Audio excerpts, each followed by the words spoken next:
Voilà le problème qui s'oppose au Mali, les gars. Voilà la vérité qu'il y a ici.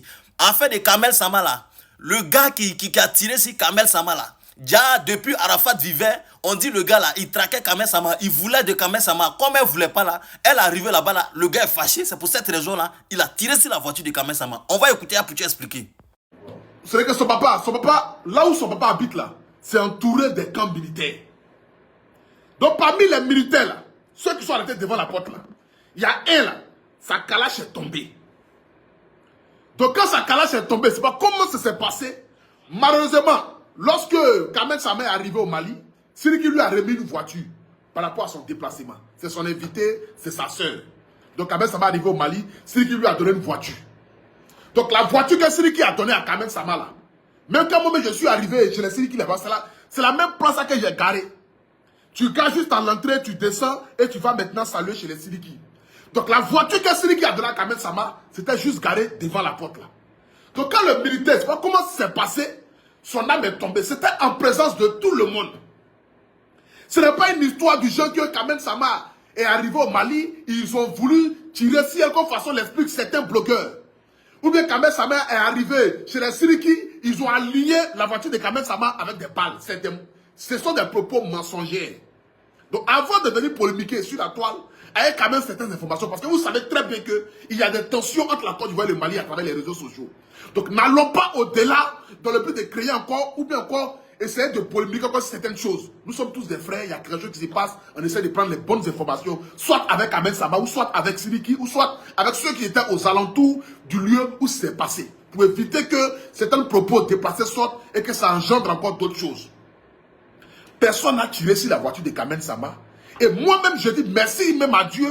Parce que imaginez que la balle qui est tombée là avait été même ne serait-ce que l'orteil même de Kamel Sama. Ça allait devenir encore une polémique sur la toile. Ils ont dit, ah, vraiment, ils ont tiré sur elle. Comment est-ce que les voitures sont alliées? Comment est-ce que machin. Et puis c'est sa voiture là que balle a pris. C'était juste une coïncidence. Personne n'a tiré de manière exprès sur la voiture de Kamel Sama. Ou personne n'a voulu ôter la vie à Kamel Sama. Kamel Sama ici au Mali là, elle se sent comme chez elle. Elle-même, elle a dit dans sa vidéo. Le Mali ici, elle se sent comme chez elle et nous sommes en famille. Donc n'allons pas polémiquer dans le but de créer encore d'autres choses sur la toile. Nous sommes venus pour le décès de Papa Toumani Diabaté. Restons figés par rapport au décès. Rien de grave ne s'est arrivé. Personne n'a voulu ôter la vie à qui que ce soit. Moi, je reçois les appels. Mon ami Belém reçoit les appels. C'est comment? Ils sont en train de tirer sur vous au Mali là-bas. Quittez au Mali, venez à Abidjan. Regardez même l'esprit même de certaines personnes. Ils sont en train de tirer sur vous au Mali là-bas. Qui est en train de tirer sur nous au Mali? Personne ne tire sur nous au Mali. Personne ne tire sur nous au Mali. C'est quelque chose qui est arrivé pas de manière intentionnelle. Ou même, on dit quoi? Intentionnelle. Mais c'est arrivé, voilà, de manière hasardeuse. C'est pas quelque chose qui a été prémédité ou préparé. C'est un militaire qui a fait tomber son âme et le coup est parti. Le général même qui est dans le camp là même est sorti jusqu'à même venir même s'exprimer, demander les excuses par rapport à ce qui s'est passé. Le général même de l'état-major qui est dans le coin là-bas là, est sorti pour venir demander pardon, qu'est-ce qui s'est passé. Et puis voilà, lui-même l'a voulu même essayer même de réparer la vie. Même dit non, ce n'est pas fait exprès. Ah le vieux vraiment, comme c'est une étrangère qui est arrivée, il faut au moins venir lui expliquer pour qu'au moins puisse comprendre. Quand même, ça va, c'est que c'est pas Siriki qui va venir tirer si le mec que ce soit ou même. De toute façon, ça s'est passé là même. C'est pas comme ça que ça s'est passé. Donc vraiment, soyez indulgents dans vos propos. Je vous en supplie. Voilà, nous sommes un pays frère. N'allons pas au-delà. Ne disons pas les choses qui ne sont pas vraies. Ne disons pas les choses dans le but d'attisser ou bien de venir créer encore d'autres choses encore sur la toile. Nous sommes venus pour le décès. Restons dans ce décès-là. Inch'Allah, demain, c'est le 7e jour du papa de Siriki. On va finir en beauté et tout ça, venir vraiment présenter les condoléances. Raison pour laquelle moi, je suis là depuis 7 jours. Voilà.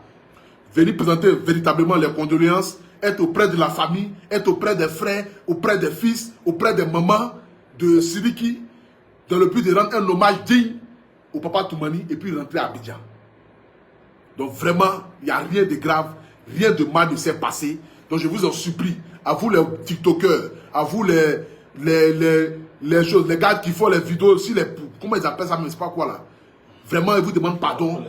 Voilà, prenez les bonnes informations. Ne venez pas attiser ou bien attiser la haine.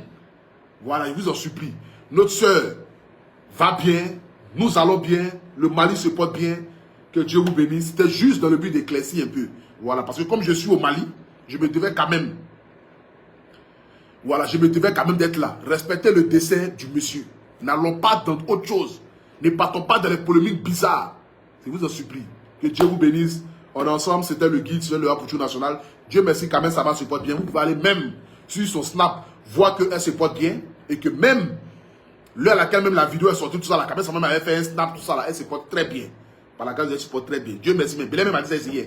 Il dit, imaginez que même petit Pal a pris son pied. C'est chier. Rien ne l'a eu même déjà même là. Les gens sont dit que sont tirés sur nous au Mali ici. Or, c'est des choses qui peuvent arriver. Même nous, même quand on était petit là, même là, il y a des militaires qui étaient venus. Les FSI là. Ils étaient venus dans un coin de jeu vidéo où on jouait. Le gars n'a même pas fait exprès. Comment c'est passé là? Kalash est tombé là. Balle est sortie. Bah! Ah, ce jour-là, il faut nous voir. Il faut nous voir comment est-ce qu'il a décollé. Il n'a même pas fait exprès. Donc, c'est vrai que c'est des choses qui arrivent. C'est des choses qui arrivent. Quand Kalash tombe là, si c'est pas bien. C'est que c'est pas bien. Comment on appelle ça? Voilà. Si, au Mali, c'est à Kinshasa aussi là. Et tout ce qui se passe aussi, on ne peut pas mettre aussi peut-être les Kalash sécurité, machin, parce que bon, il y a trop de choses qui se passent. Mais néanmoins, quand même, Kalash est tombé net, pas, balle est partie. Et Dieu merci, ça tapait la vitre, ça n'a rien eu. Il n'y a pas eu de dégâts. Mais ça peut même sortir même des vitres même pour aller toucher quelqu'un. Ça a l'air grave. Mais Dieu merci, il n'y a pas eu de blessés, rien ne s'est passé. Vraiment,